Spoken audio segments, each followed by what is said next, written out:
Now we are moving towards the second section, and that is, what do you understand by organization structure? Before I proceed to today's class, let me tell you that there are some deletion, कुछ portions जो हैं इस chapter में deleted है. I'll share on WhatsApp कि कौन सा exactly कौन सा आपका जो है concept deleted है. बाकी organization structure is going to be there. हाँ, इसके आगे जो एक next concept आएगा उसमें थोड़ा सा delete है.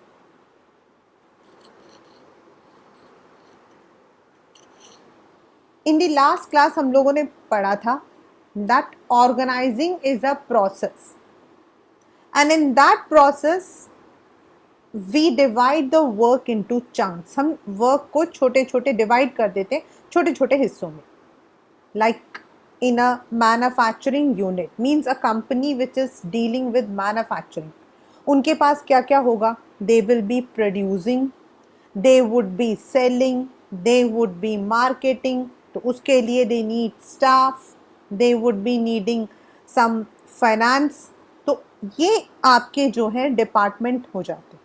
पहले हम सारे काम को the same kind of work उसको हम ग्रुप करते हैं, देन उसको हम डिपार्टमेंट के अंदर डाल देते.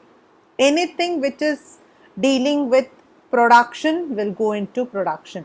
Anything which is associated with money, fund, finance will go to accounts or finance section.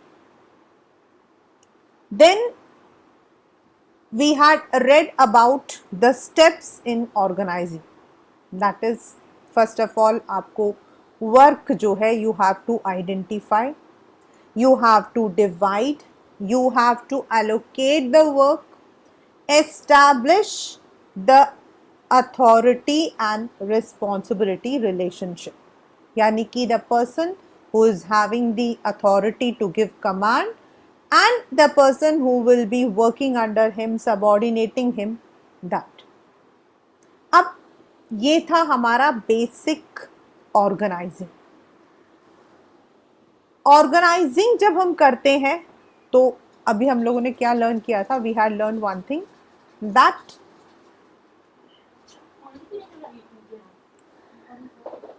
we divide the work, and I told you production, marketing, accounts, मैंने ऐसे बोला. So that is the structure.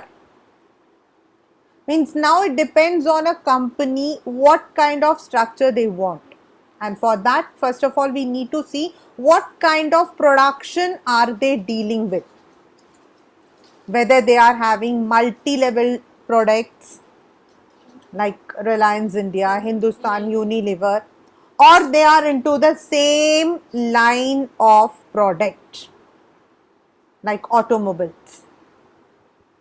क्योंकि automobiles में आपके सब कुछ automobile से related है. While in product you may be having electronics, garments, you may be having electronics, garments, then footwear, different kinds of products. तो जब हमने organizing process किया तो now the second is the structure that can be defined as the framework. आपके घरों में मतलब you might have seen जब घर बनता है तो चौखट रखी जाती है घर में. There is एक ढांचा बनता है, base, and based on that only जो next step होता है that is taken. And organizing structure जो है that is the same. It is the framework within which the managerial and operating tasks are performed. जो भी आपका divide होगा उसके according ही हम काम करेंगे. An organization structure provides a framework which enables the enterprise to function as an integrated unit by regulating and coordinating the responsibilities of individuals and departments. It specifies the relation between people, work and resources. कौन काम करेगा, कैसा काम करेगा and कहाँ से काम करेगा, people, work and the resources. It allows correlation and coordination among physical, human and financial resources and help the enterprise to accomplish desired goal. A proper organization structure is essential to ensure a smooth flow of communication and better control of operation. अब मान लो एक company है, ठीक है, they are having different kind of products, बिल्कुल अलग अलग है, सबके अंदर रॉ मटेरियल्स अलग है, बेस मटेरियल्स अलग है. नाउ अगर उनके पास, अगर ऐसी एक कंपनी है and they have a functional organization, अभी हम पढ़ेंगे व्हाट इज फंक्शनल, अगर उनके पास फंक्शनल होगा तो that would lead to chaos, क्योंकि हर चीज के लिए मटेरियल अलग होता है, हर चीज के लिए आपका सप्लायर अलग होता है, उसके लिए जो आपका अकाउंट्स है या फाइनेंस है वो आपका अलग होता है.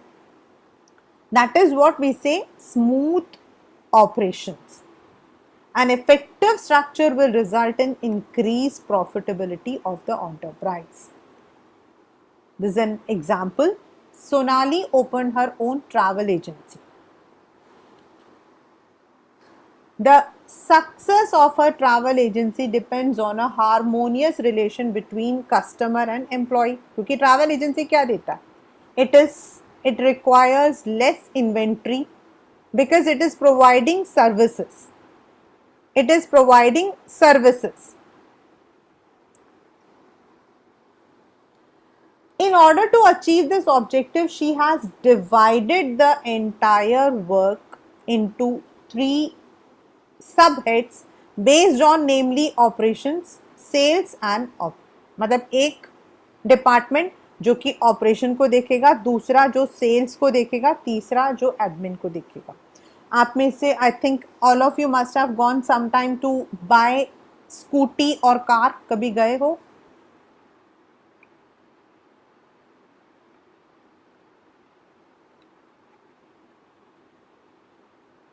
नन? कभी स्कूटी खरीदने किसी के साथ?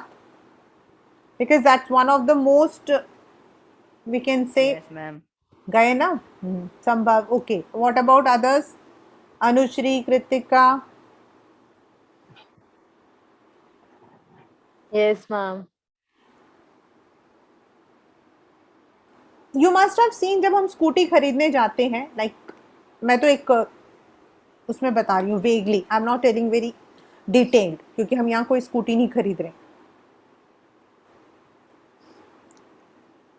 When you enter, जैसे आप एंटर करते हो आपको 3-4 लोग मिल जाते हैं, वो कहते हैं मैम आपको कैसे, how should we help you. आपने कहा कि I need to buy a scooty. Someone is there who gives you the entire, वो कि ये स्कूटी है, दिस इज उसकी ये मतलब कि स्पेसिफिकेशंस हैं, दिस इज मतलब कि उसके दाम हैं, ये है वो है करके वो करते हैं, right. Then once you have finalized, आपने फाइनल कर दिया, ओके मुझे जो है ये वाली स्कूटी खरीदनी है, तो अब सेकेंड पर्सन जो है आपको लेकर जाता है, the person who will be giving you, taking you to the billing section, जहां पर आपका नाम, अगर if you are taking the scooty on loan तो आपको जो फाइनेंस करना वो सब आपको बताया जाता है.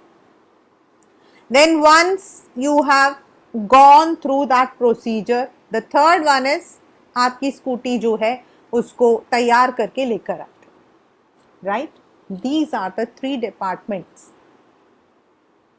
1 the sales, second the admin and the third one is operations. यानी कि जो सेल्स वाला होता है he is related or he would be giving you the entire details related to sales. What is मतलब जो भी आप उससे रिलेट करना चाहते हो, सेल्स के नीचे वो उनके subordinates होते हैं, they might be telling you what is the mileage, what is the colors available, what are other things. When once you are finalized with your deal, then you go to the admin department जो या accounts department, कई कई जगहों पे admin और account दोनों एक होते हैं. Then you fulfill all the details, आप fulfill करते हो and then your scooty comes. These are called as how they have divided the work. This is organizing structure. इसको हम कहते हैं स्ट्रक्चर, यानी बेस्ड ऑन द फंक्शंस, मतलब वो जो काम कर रहे हैं उसके अकॉर्डिंग हम उसको डिवाइड कर रहे हैं.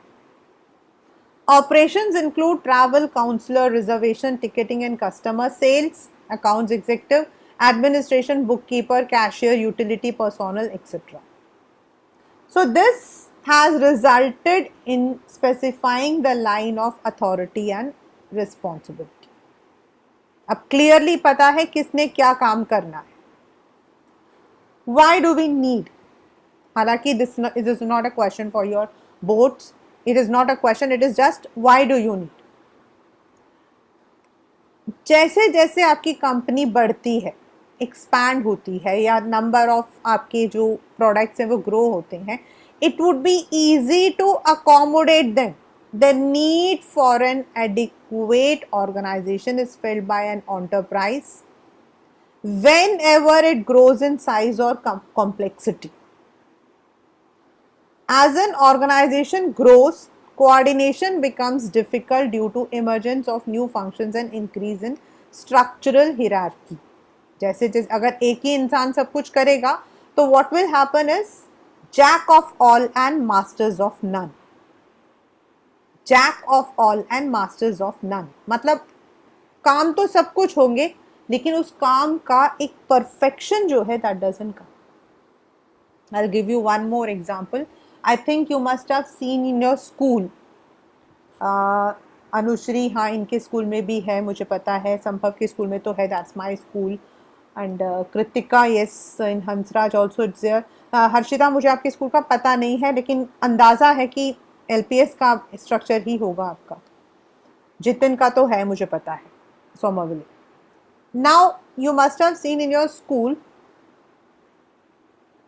द एडमिनिस्ट्रेशन, मतलब जब आप स्कूल के अंदर एंटर करते हो, संभव जैसे आपके स्कूल के अंदर हम एंटर करते हैं तो आई हैव सीन दैट आपका स्कूल का जो बिल्डिंग है उसको भी उन्होंने डिवाइड कर रखा है कि this is for 6 to 8. This is, मैं एक बार गई थी recently, I had gone to collect the report card of one of my student, तो मैंने देखा था नीचे आपका जो है पूरा एक एडमिनिस्ट्रेशन ब्लॉक होता है. नॉर्मली स्टूडेंट्स वहाँ नहीं जाते हैं. स्टूडेंट्स तभी जाते हैं when they require something like TC apply करना है या फिर समथिंग रिलेटेड टू एडमिनिस्ट्रेशन आपको जमा करना. Then there is a fee counter और फी सेक्शन इज देयर जहां आप अपनी फीस को देते हो. एंड टीचर्स के लिए there is some separate areas.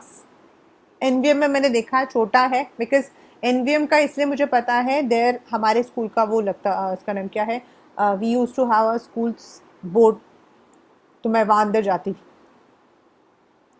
So there are sections divided. This particular person will be dealing with admin, this particular person will be dealing with fee section, this particular person will be dealing with admission. है या नहीं आप लोगों के school में? Yes. That is organizing structure. That is organizing structure. When we give the name, this is admin department, this is fee department, this is मतलब कि accounts department, उसको हम कहते हैं organizing structure. When I was in योजना विहार branch, तो वहाँ पर क्या होता था, the branch was very small and so we grew up with that small to big. तो हमारे स्कूल में क्या होता था, टीचर्स लिमिटेड और छोटा सा, बिल्कुल छोटा इन द सेंस कि आई कांट इवन, मतलब मैं अब इसमें फिजिकली बता भी नहीं सकती हूँ, एकदम जिसमें सिर्फ एक इंसान सिर्फ एक कुर्सी ही रख सकता है, बस उतना छोटा सा हमारा होता था फी काउंटर, जिसमें हमारी मैम बैठती थी और पीछे से अलमीनिया से बना होता था, सामान होता था.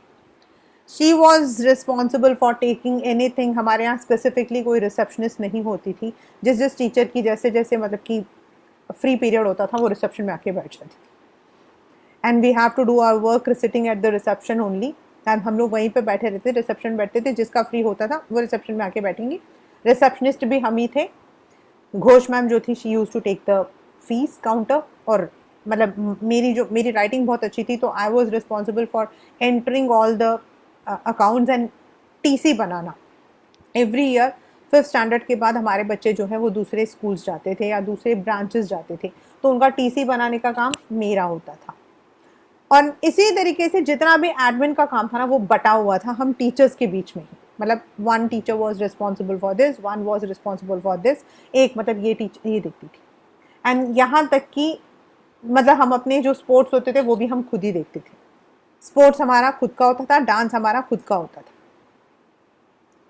ऐसे में क्या होता है, when so many things are done, we yes, अब टीसी एक इम्पॉर्टेंट काम था तो उसका रिकॉर्ड प्रॉपर होता था, but sometimes there would be chaos. अब मैं मतलब जैसे मैं चली गई, मेरे बाद जो टीचर आई तो उनको काम दिया गया, तो there would be difference in writing, there would be difference, there would be mistakes, कहाँ क्या चीज़ रखी है, that would not be ensuring, there was not a proper departmentalisation,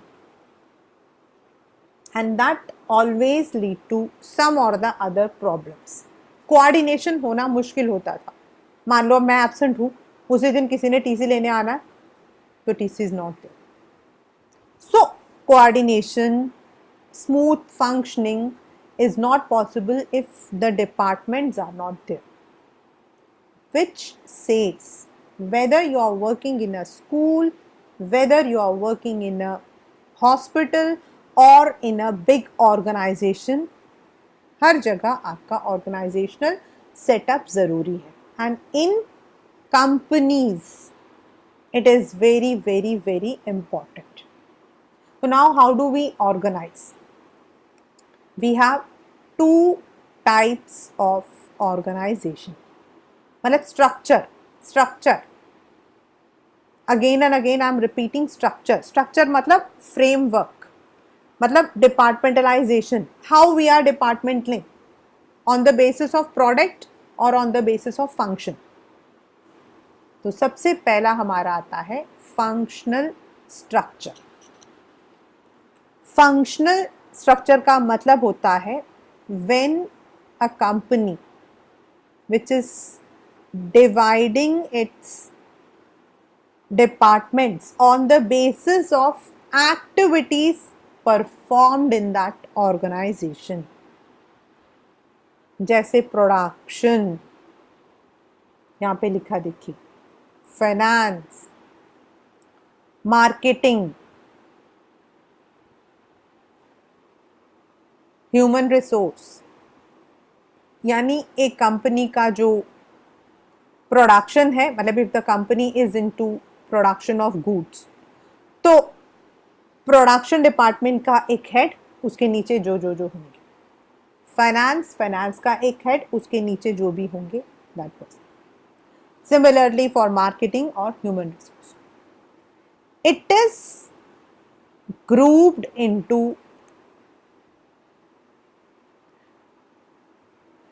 functional is an organization by grouping of jobs of similar nature according to functions and organizing these major as a separate department. All departments report to a coordinating head, say managing director. यानी कि managing director head है, उसके नीचे आपके जो है 4 या 5, that depends आपकी कंपनी कितनी है। जैसे किसी कंपनी में finance and accounts is a separate department, किसी में 1, किसी में मार्केटिंग एंड सेल्स अलग अलग डिपार्टमेंट है, किसी में 1। सो दैट डिपेंड्स कि आपकी कंपनी कितनी बड़ी है, the number of people employees working in that, इन सबको देखकर हम जो है वी डिवाइड इट।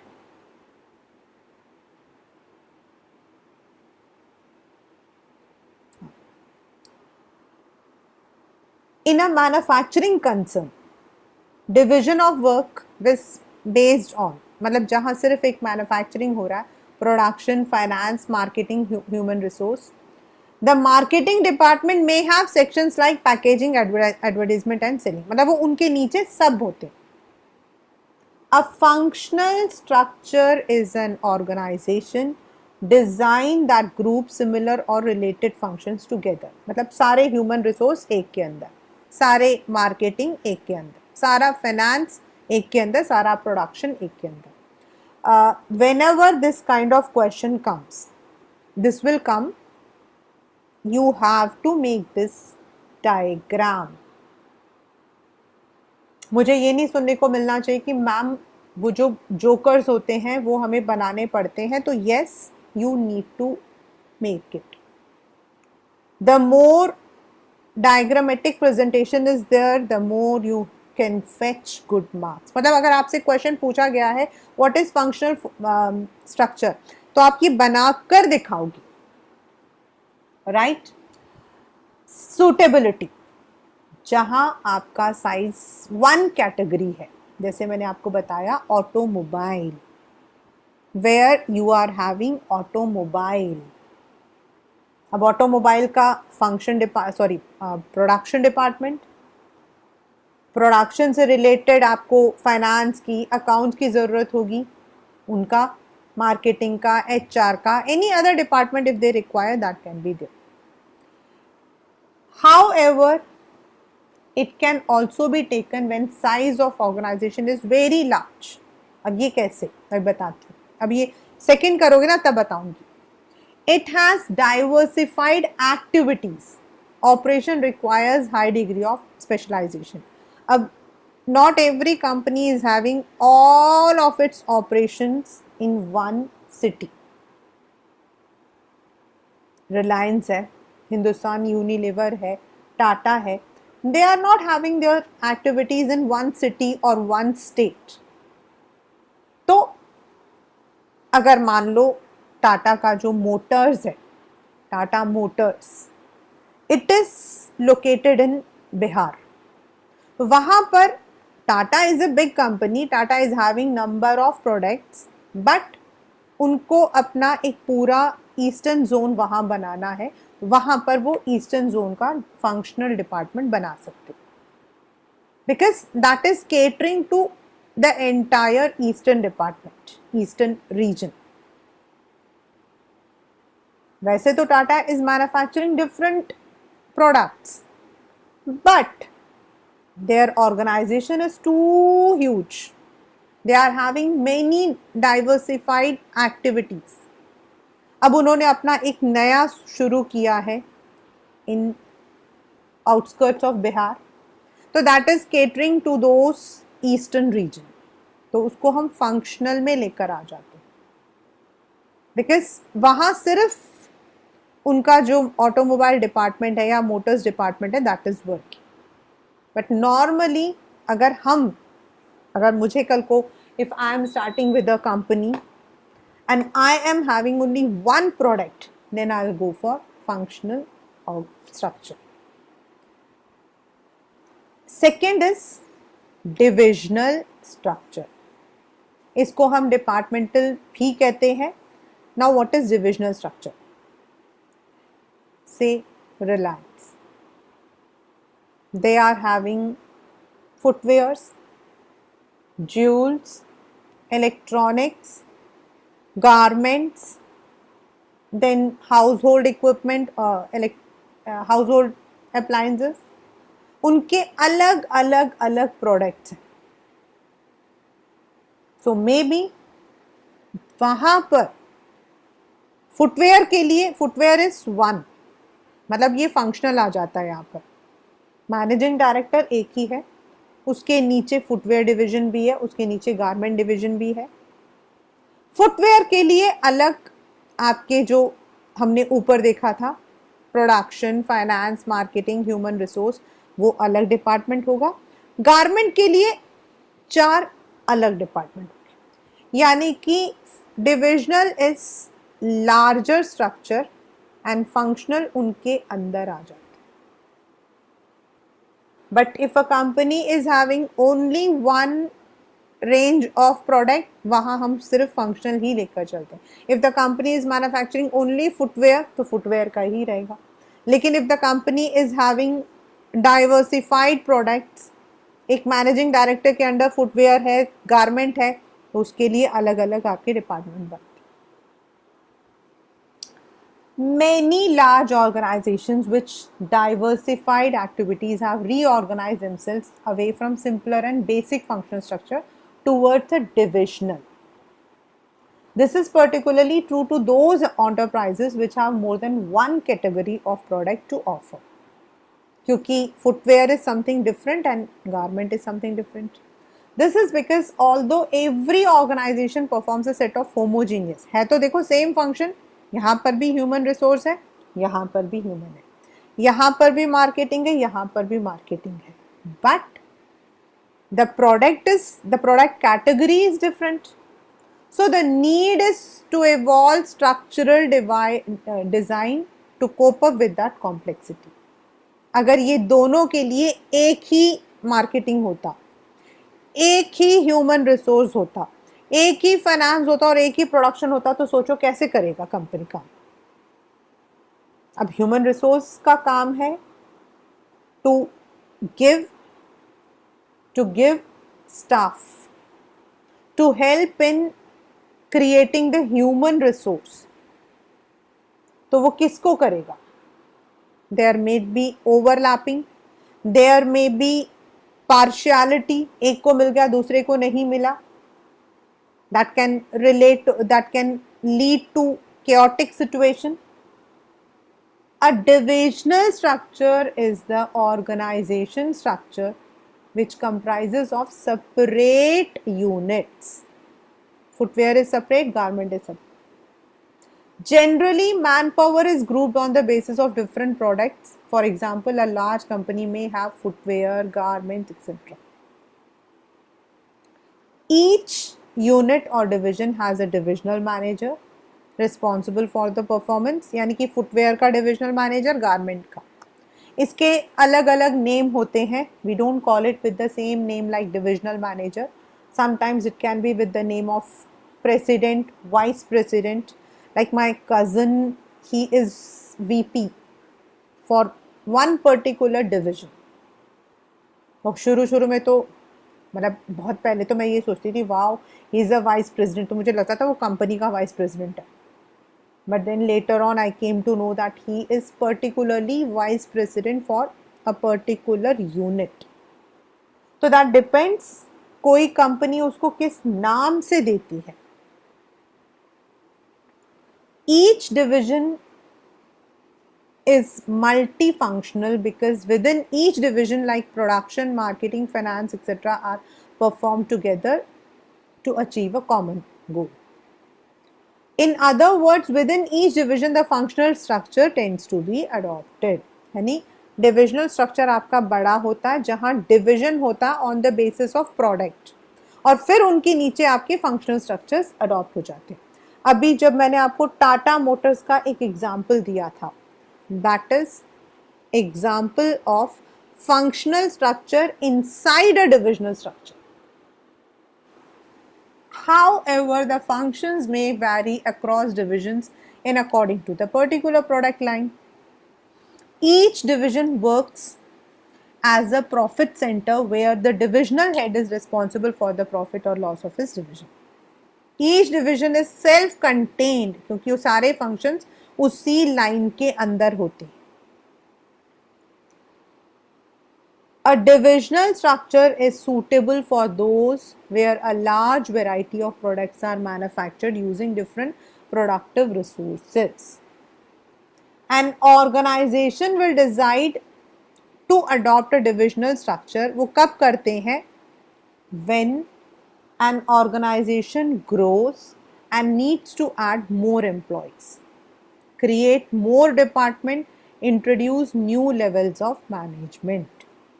तब हम डिपार्टमेंटलाइजेशन या फिर डिविजनल स्ट्रक्चर लेते हैं. This is omitted. This is omitted. I am sharing on your WhatsApp.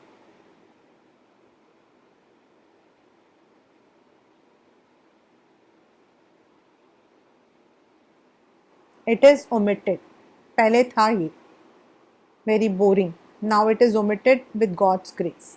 You have right now understand the concept of organizing, the importance, steps, functional and divisional structure. उसके बाद आपका delegation पे चला जाता है.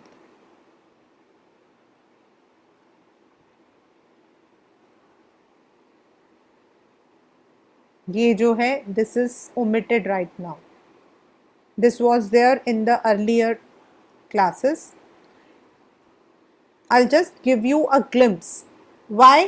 आपके लिए थोड़ा सा easy हो जाएगा.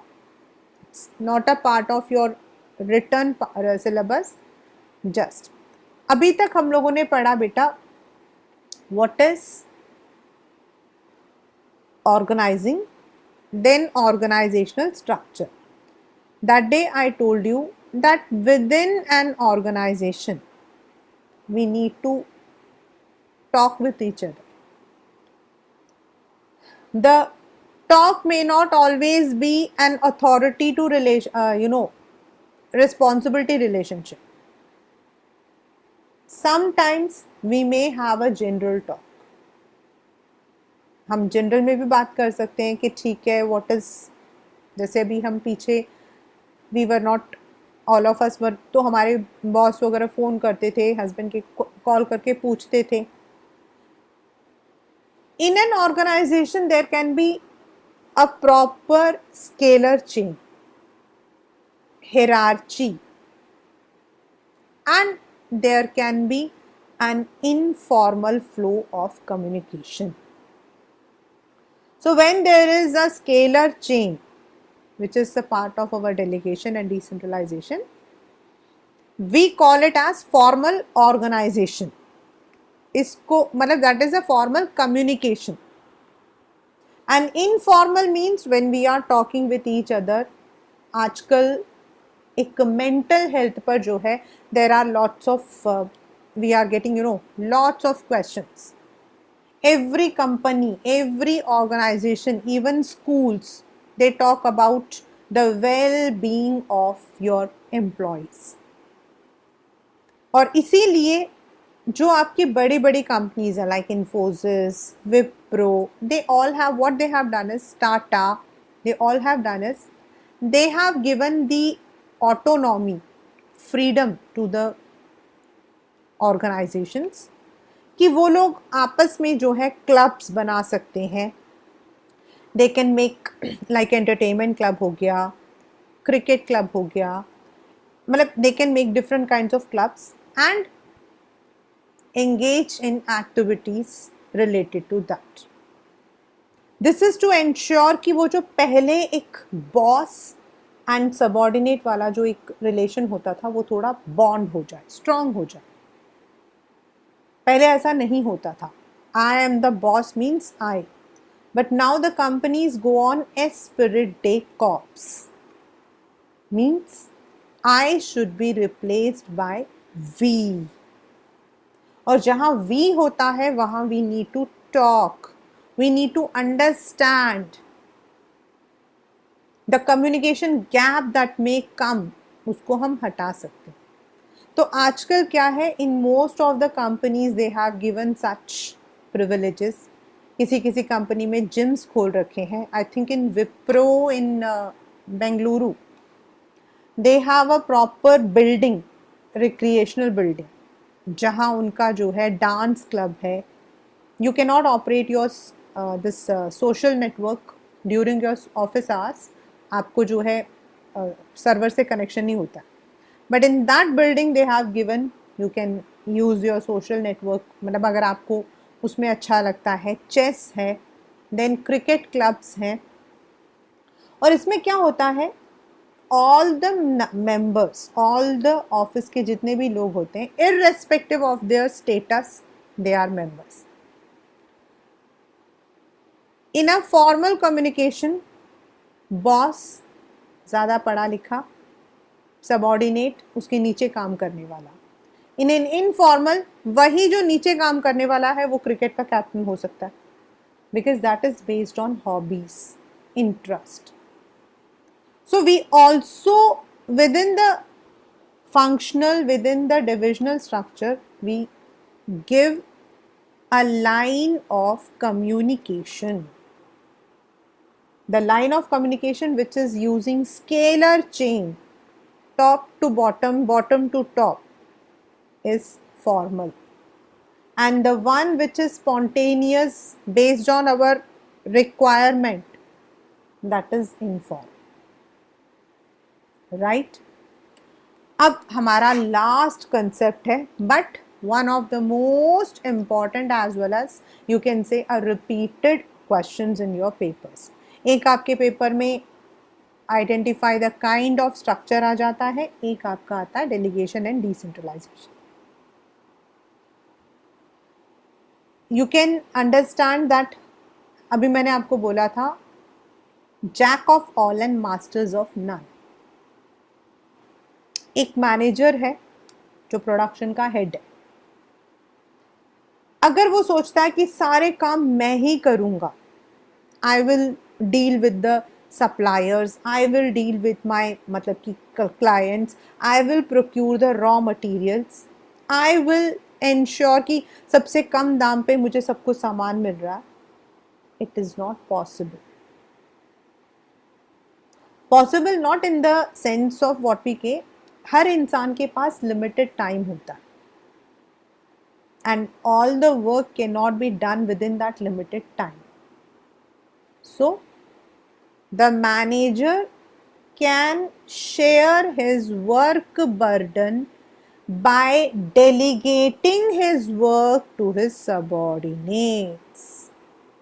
यानी डेलीगेशन का मतलब हो जाता है transfer of authority from a superior to subordinate, the entrustment of responsibility and creation of accountability.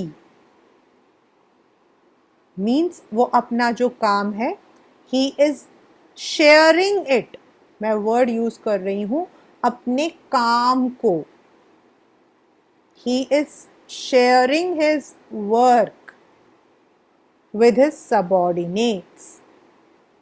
Delegation is a prerequisite to the efficient functioning of an organization because it enables a manager to use his time on high priority activities.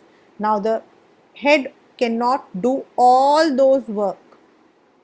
It also satisfies the subordinates' need for recognition and provides them opportunity to develop and exercise initiative.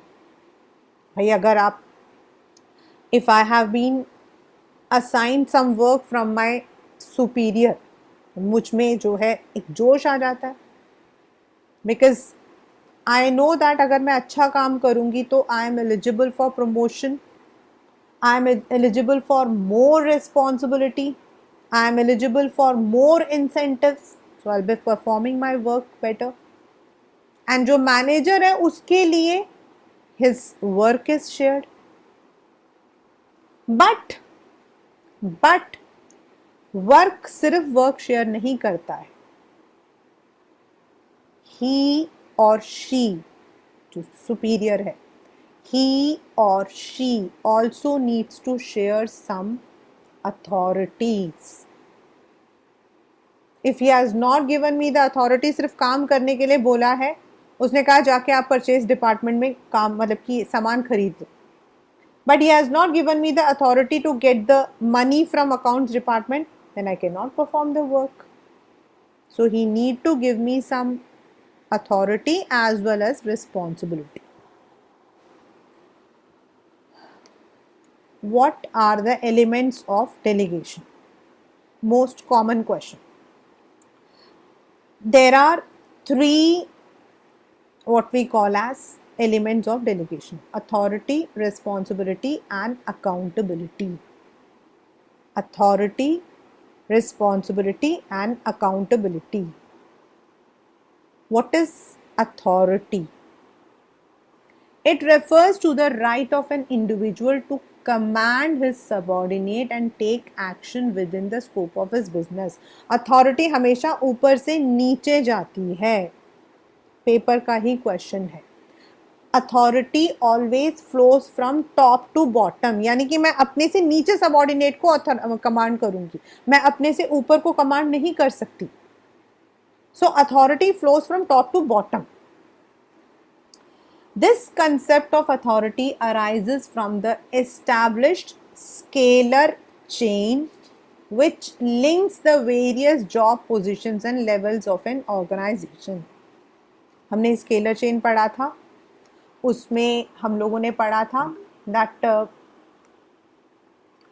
we can ऐसे चलता हमारा scalar chain, तो हम यहाँ पर ये establish करते हैं। Now this is the manager, तो जो मैनेजर के नीचे है, he is giving the command. The authority flows from top to bottom. Superior has authority over the subordinate. Authority relationship helps to maintain order in the organization by giving the managers right to exact obedience and give directions to the workforce under them. मतलब उसको authority है कि वो अपने से नीचे वालों से काम करवाएगा। Authority determines the superior-subordinate relationship when the superior communicates his decisions to the subordinate, expecting compliance. Compliance मतलब कहना मानना.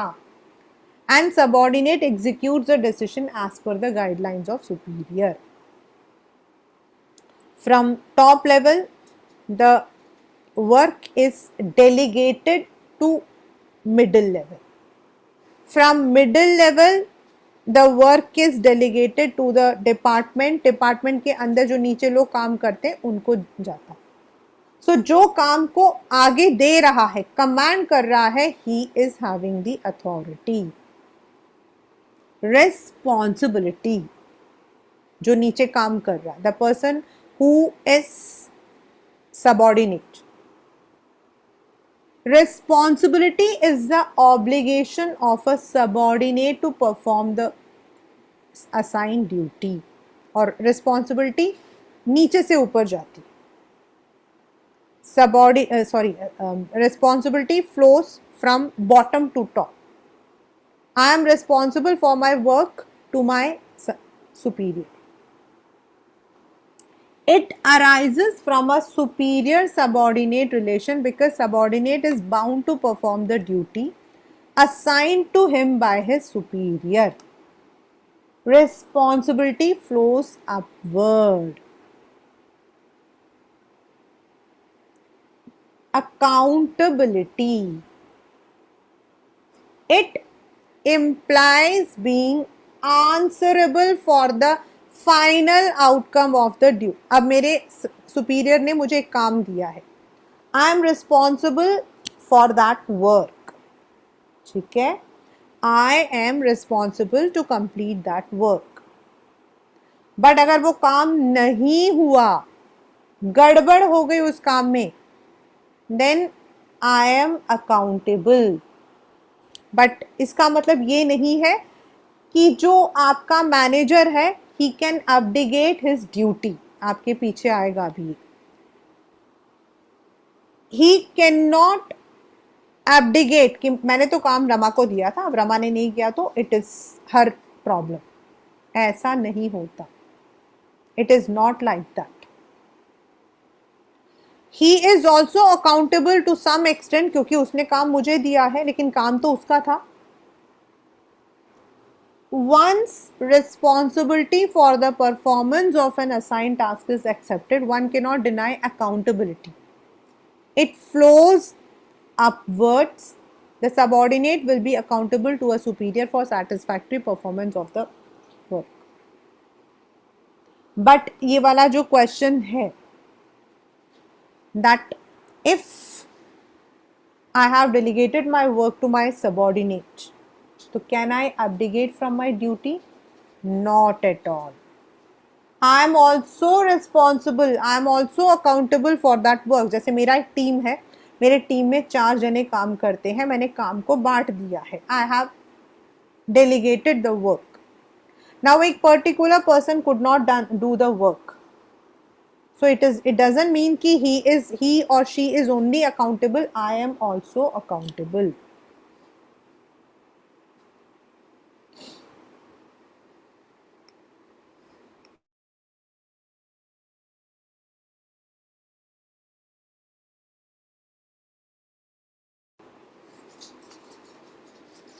This is the difference: right to command, obligate to perform the work, and answerable. This is formal, delegated authority.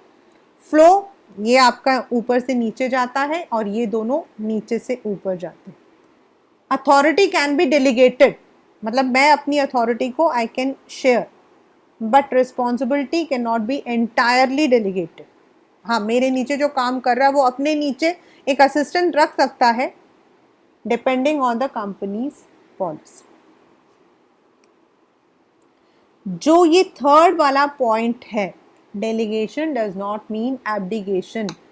This is one of the very confusing question that often comes in the paper. That is 2. For effective delegation, the authority granted must be commensurate with assigned responsibility. That is principle of authority and responsibility. यानी authority और responsibility दोनों साथ में जाते हैं. An important consideration to be kept in view with the respect of both authority and responsibility is that when an employee is given responsibility, he must also be given some degree of authority to carry out. जो मैंने अभी आपको एक example बताया था, that I have been given the responsibility to buy the production materials, but I have not been given the authority to get the money from accounts department. How can I buy? तो मुझे वो भी देना पड़ेगा. For effective delegation, the authority granted must be commensurate with assigned responsibility. Thus, if authority granted is more than responsibility, it can lead to misuse. मतलब there is some limits, मतलब limit आपको set करना पड़ेगा.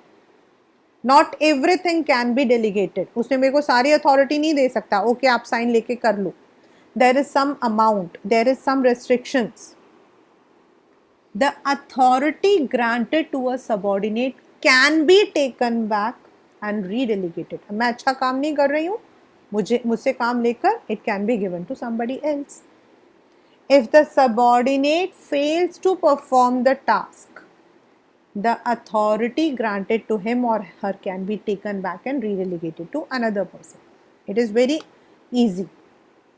And it happens also. Third, one of the most important one, which I said that comes in the paper again and again.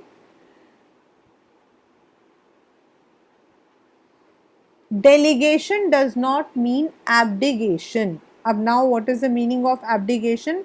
मतलब ये नहीं है कि उसने काम मुझे दे दिया तो वो पीछा छुड़ा रहा है. No, it is not possible. Ma'am मैंने तो काम रमा मैम को दे दिया था, now she has not done, तो it is her duty. No, not at all. No manager can say this thing. कोई भी ऐसा नहीं बोल सकता. Delegation helps a manager to extend his areas of operation. However, delegation does not mean abdication. Abdication मतलब पीछा छुड़ाना.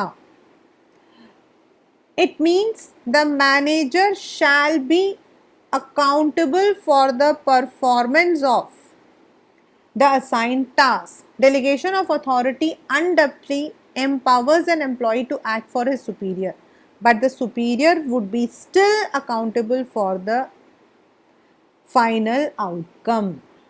Thus, irrespective of the extent of delegated authority, the manager shall still be accountable for, to some extent, same extent after being delegated.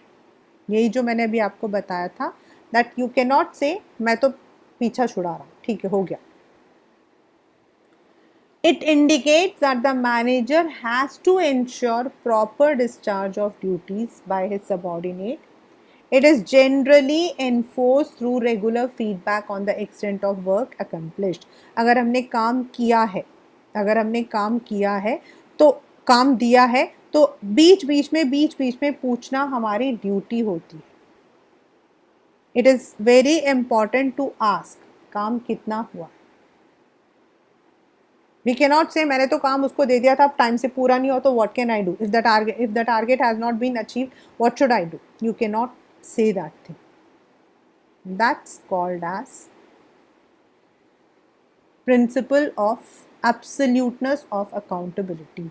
यानी कि the manager cannot abdicate his duties. Right?